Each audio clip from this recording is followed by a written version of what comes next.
नमस्कार, BPL news में आप सभी दोस्तों का एक बार फिर से बहुत बहुत स्वागत है। दोस्तों, आज हो गया है 30 मई। 30 मई की जो बड़ी खबरें निकल के आ रही है एक एक करके जाने के लिए, लेकिन उससे पहले छोटा सा निवेदन, अगर आपने हमारे चैनल को तक सब्सक्राइब नहीं किया तो प्लीज सब्सक्राइब के लाल बटन दबाकर चैनल को भी सब्सक्राइब करें।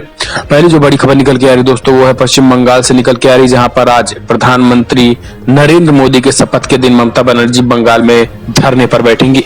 जी हाँ, कार्यकर्ताओं पर अत्याचार को लेकर पश्चिम बंगाल में ममता बनर्जी ने भारतीय जनता पार्टी को खुली चुनौती दे दी है और केंद्र सरकार के खिलाफ मोर्चा खोल दिया है। पश्चिम बंगाल के मुख्यमंत्री ममता बनर्जी लोकसभा चुनाव के नतीजों की घोषणा के बाद पार्टी कार्यकर्ताओं के खिलाफ हिंसा के विरोध में गुरुवार को नौहाटी नगर पालिका के बाहर धरने पर बैठेंगी। आपको बता दें कि जिस इलाके में यह प्रदर्शन आयोजित किया जा रहा है, वहां के ज्यादातर पार्षदों ने दिल्ली में बीजेपी ज्वाइन कर ली है। नौहाटी के 31 में से 29 पार्षदों ने भी बीजेपी का दामन। पार्टी के एक वरिष्ठ नेता ने कहा है कि बीजेपी के गुंडों द्वारा अपनी पार्टी कार्यकर्ताओं को बेघर किए जाने के विरोध में हम गुरुवार को नौहाटी नगर पालिका के बाहर धरना का आयोजन करेंगे। हमारी पार्टी सुप्रीमो ममता बनर्जी भी इसमें शामिल होंगे। आपको बता दें कि इससे पहले ममता बनर्जी ने कहा था कि वो प्रधानमंत्री के रूप में नरेंद्र मोदी के शपथ ग्रहण में शामिल नहीं होंगे। और गौरतलब है कि बीजेपी ने दावा किया था कि पश्चिम बंगाल में राजनीतिक हिंसा में उनके 54 कार्यकर्ताओं की हत्या हुई है। ममता ने इस दावे को पूरी तरीके से झूठा करार दिया है। ममता की इस घोषणा के कुछ घंटे बाद एक फैसला लिया गया, जिसमें मंगलवार को ममता ने इस बात की पुष्टि की कि वो 30 मई को मोदी के शपथ ग्रहण समारोह में, लेकिन कुछ देर बाद पूरी तरीके से मामला पलट गया और ममता बनर्जी पूरी तरीके से अपने कार्यकर्ताओं पर हो रही हिंसा, साथ ही भारतीय जनता पार्टी जिस तरीके से उनको दबाव में लाकर अपने पाले में कर रही है, इसको लेकर वो कल प्रदर्शन करेंगी। और यही कारण है कि वो प्रधानमंत्री मोदी की शपथ ग्रहण में शामिल भी नहीं होने वाली है। लेकिन जिस तरीके से ममता बनर्जी ने प्रधानमंत्री मोदी के शपथ ग्रहण समारोह के दिन ये बड़ा डिसीजन लिया है धरना प्रदर्शन का, इससे कहीं न कहीं ममता बनर्जी ने मीडिया के एक तबका का अटेंशन अपने ऊपर खींच लिया है और माना जा रहा है कि देश में कहीं न कहीं इसकी भी चर्चा है। और यही कारण है कि भारतीय जनता पार्टी की भी इससे किरकिरी तय मानी जा रही है। लेकिन प्रधानमंत्री मोदी का कल सेरेमनी होने के कारण माना जा रहा है कि ममता बनर्जी कल अपना एक विरोध प्रदर्शन के रूप में धरना प्रदर्शन करेंगी। अगली जो बड़ी खबर निकल के आ रही है दोस्तों, वो काफी हिला देने वाली है। दरअसल शत्रुघ्न सिन्हा और कन्हैया कुमार की सीट पर हुई है मतदान से ज्यादा निकले हैं वोट। रिपोर्ट में बड़ा खुलासा हुआ है। लोकसभा चुनाव 2019 के नतीजे आ चुके हैं, लेकिन इन नतीजों को लेकर अब चौंकाने वाले खुलासे सामने आ रहे हैं। दावा किया जा रहा है कि कुछ हाई प्रोफाइल सीटों पर मतदान से ज्यादा वोट निकले हैं। न्यूज क्लिक नामक वेबसाइट ने वोटों की गिनती से जुड़ी 5 पड़ताल की थी। इस पड़ताल में दावा किया गया है कि बिहार, यूपी, दिल्ली और मध्य प्रदेश में कुछ हाई प्रोफाइल सीटों पर कुल मतदान से अधिक संख्या में वोट नतीजे के समय काउंट किए गए हैं। इन 4 राज्यों में जिन सीटों पर कुल वोटिंग से ज्यादा मतगणना के समय निकले हैं, उनमें बिहार की 3 हाई प्रोफाइल सीट भी शामिल है। इन सीटों में पटना साहिब, जहानाबाद और बेगूसराय सीट है। पटना साहिब से रविशंकर प्रसाद ने शत्रुघ्न सिन्हा, बेगूसराय से गिरिराज सिंह ने कन्हैया कुमार, जहानाबाद सीट पर पोस्टल बैलेट ने निर्णायक भूमिका निभाई है। पोस्टल बैलेट की गिनती के बाद जदयू और राजद प्रत्याशियों के बीच यहाँ हार जीत का निर्णय हो सका है, जहां जदयू प्रत्याशी को जीत मिली। न्यूज क्लिक के दावे के अनुसार चुनाव आयोग की वेबसाइट और ईसी के वोटर टर्नआउट ऐप से जुटाए गए आंकड़े के द्वारा बताया गया है कि पटना साहिब क्षेत्र में 20,51,905 मतदाता हैं और यहाँ पर लगभग 46.34% मतदान हुआ, यानी 9,50,000 मतदान डाले गए हैं। लेकिन गिनती में 9,82,285 वोट निकले हैं। दावों के अनुसार इस सीट पर 31,433 वोटों का फर्क था। रविशंकर प्रसाद ने यहां पर लगभग 2,84,000 वोटों से शत्रुघ्न सिन्हा को मात दी थी। दूसरी तरफ बेगूसराय सीट की बात करें तो वहां पर 19,54,484 वोटर हैं, जहां पर लगभग 61% वोटिंग हुई। इस तरह वहां पर 11,97,512 मत पड़े हैं, लेकिन जब गिनती हुई तो ये आंकड़ा लगभग 12,25,594 पहुंच गया था।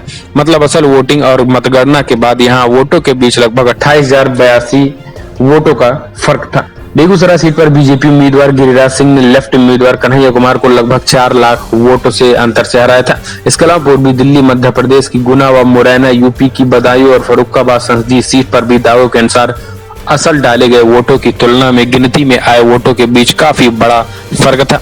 और यही कारण है कि एक बार फिर से भारतीय जनता पार्टी और चुनाव आयोग पर जबरदस्त सवाल खड़े होने शुरू हो गए हैं। और क्योंकि माना जा रहा है कि कन्हैया कुमार की बेगूसराय और पटना साहिब से शत्रुघ्न सिन्हा चुनाव लड़ रहे थे और पलड़ा दोनों का भारी था। ऐसे में कहीं न कहीं चुनाव आयोग पर संदेह और जनता का जो मन है वो पूरी तरीके से विश्वास पात्र नहीं है, क्योंकि बेगूसराय में 28,000 से ज्यादा वोटों की गिनती ज्यादा हुई है। ऐसे में कहीं न कहीं एक बार फिर से मोदी सरकार पर लगातार सवाल खड़े हो गए हैं। चुनाव आयोग की विश्वसनीयता पर भी सवाल उठने लगे हैं। गौरतलब है कि पटना साहिब से चुनाव हारने वाले कांग्रेस नेता शत्रुघ्न सिन्हा ने भी शक जताया था इस सीट पर कोई बड़ा खेल हुआ है। वहीं मामले पर इलेक्शन कमीशन के 3 पूर्व आयुक्तों से संपर्क किया गया था, उनकी ओर से भी हैरानी जताई गई थी।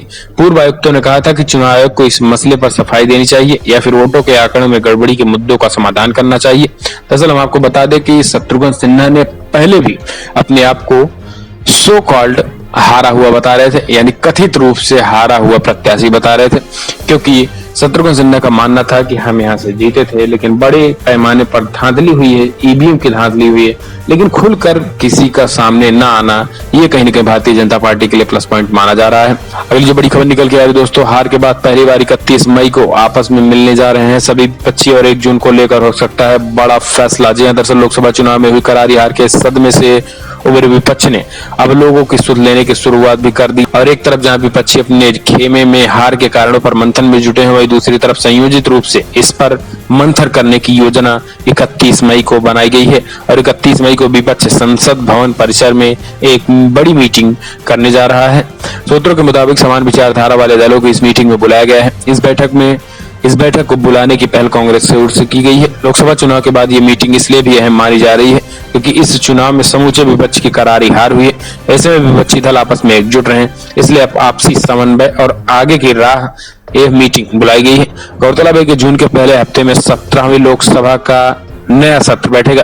सूत्रों के मुताबिक कांग्रेस की ओर से 10 जनपद के करीबी माने जाने वाले एक बेहद सीनियर नेता व रणनीतिकार की ओर से तमाम विपक्षी दलों को फोन करके इस मीटिंग के बारे में बुलाया गया है।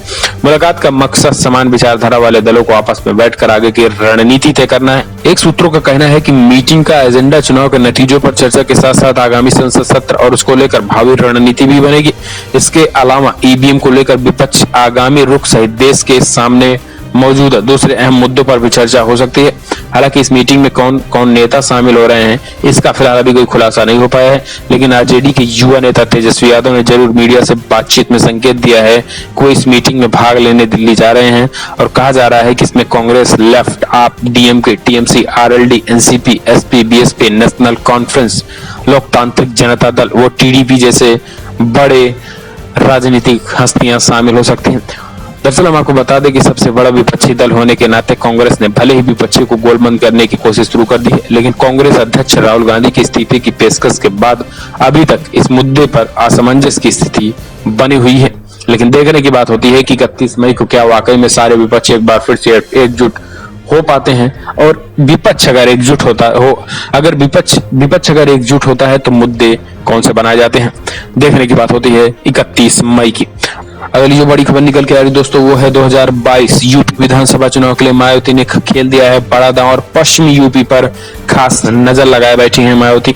बहुजन समाज पार्टी ने 2022 के लक्ष्य यूपी विधानसभा चुनाव के मद्देनजर तैयारियां भी शुरू कर दी है। लोकसभा चुनाव में बेस्ट यूपी में बीएसपी की इज्जत रखे जाने से मायावती ने भी यहाँ के लिए दरिया दिली दिखाई है।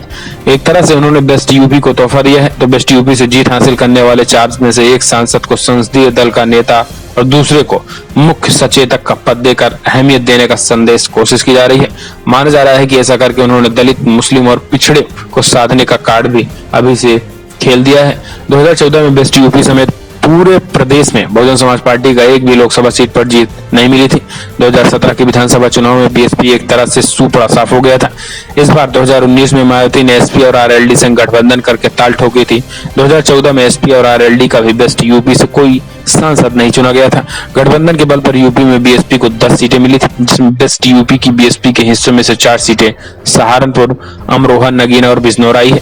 बेस्ट यूपी में दलित मुस्लिम एकता के चलते बीएसपी की कामयाबी मानी जा रही है। ऐसे में पार्टी की इज्जत को 4 चांद लगाने वाले बेस्ट यूपी पर बीएसपी प्रमुख मायावती ने तोहफा देने में भी बेस्ट यूपी में जातीय समीकरण साधने की कोशिश की है। उन्होंने नगीना संसदीय क्षेत्र में जीते सांसद गिरीश चंद्र दलित नेता को 2 दिन पहले बहुजन समाज पार्टी की तरफ से संसदीय दल का नेता चुना गया है। संसदीय दल के नवयुक्त नेता गिरीश चंद्र मायावती के खास माने जाते हैं। सूत्रों के मुताबिक जिस वक्त उन्हें नगीना से कैंडिडेट बनाया गया था उस वक्त यह तय हो गया था कि गठबंधन की सरकार बनने की नौबत आने और मायावती के लिए पीएम का रास्ता साफ होने की स्थिति में उस सीट पर जीतने पर गिरीश चंद कुर्सी खाली करेंगे।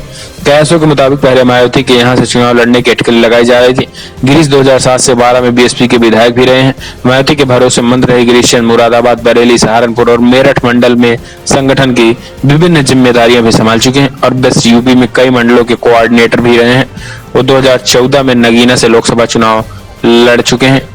अगली जो बड़ी खबर निकल के आ रही दोस्तों वो है ममता बनर्जी ने पूरी तरीके से बदल दिया है मूड और प्रधानमंत्री मोदी के आज होने वाले शपथ में नहीं होंगी शामिल। जी हाँ, तो अपने आप में बेहद बड़ी खबर निकल के आ रही पश्चिम बंगाल से, जहां पर ममता बनर्जी साफ साफ प्रधानमंत्री नरेंद्र मोदी के शपथ ग्रहण समारोह में शामिल न होने का बड़ा फैसला किया है।